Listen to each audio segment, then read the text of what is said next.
सिल्लोड न्यायालय आवारामध्ये चारचाकी वाहनानं घेतला प्रतिनिधी वसीम आझाद सिल्लोड न्यायालय परिसरामध्ये आज काही कामानिमित्त आलेले आरके सर यांच्या सेंट्रो गाडीनं शॉर्ट सर्किटमुळे अचानक पेट घेतला। प्रसंगाचं गांभीर्य लक्षात घेऊन यांनी सिल्लोड फायर ब्रिगेड सिल्लोड नगरपालिका सिल्लोड पोलीस स्टेशन या सर्वांना यासंबंधी माहिती दिली, परंतु सिल्लोड फायर ब्रिगेड यांची कुठल्याही प्रकारे मदत या ठिकाणी झाली नाही। त्यामुळे सिल्लोड अग्निशामक दलाचा भोंगळ कारभार हा समोर आला। संपूर्ण सिल्लोड तालुका ज्या अग्निशामक दलाच्या भरोशावर आहे तो एका गाडीला आग लागली ती विझवण्यास देखील सक्षम नाही, तर एखाद्या गंभीर स्वरूपाची आग लागल्यावर लोकांनी कोणाच्या भरोशावर राहावे हा प्रश्न यावेळी उपस्थित होतोय। सिल्लोड नगरपालिकेच्या प्रयत्नांवर शेवटी ती आग आटोक्यात आली। यावेळी ॲडव्होकेट उस्मान, ॲडव्होकेट प्रितेश गौर तसेच समाजसेवक इरफान कुरेशी यांनी शर्थीचे प्रयत्न केले।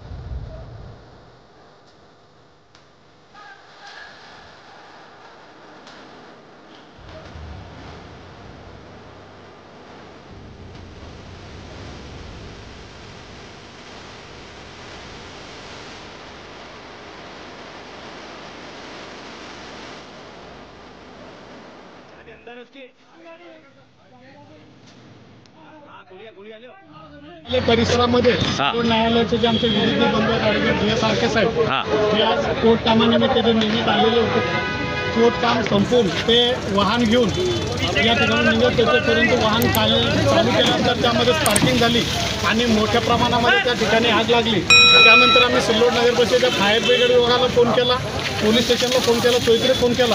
पोलीस तर या ठिकाणी पोहोचले, परंतु सिल्लोड नगर परिषदेचा फायर ब्रिगेड विभाग या ठिकाणी पोहोचू शकलो नाही। आता ही फायर ब्रिगेड विभाग या ठिकाणी आलेला नाही, ते फक्त नावाचे फायर ब्रिगेड विभाग आहे, परंतु सिल्लोड नगर परिषद टँकर या ठिकाणी आलेले त्यामुळं या परिस्थितीमध्ये जे की सिल्लोड फायर ब्रिगेड विभागाची गाडी या ठिकाणी असणं गरजेची होती, परंतु तरीही सिल्लोड नगर परिषदेचे आमचे कर्मचारी त्यांनी टँकरने का होईना या ठिकाणी आग आटोक्यात आणलेली आहे आणि निश्चितच या ठिकाणी खूप मोठी हानी होणार होती ती या ठिकाणी आटोक्यात आली।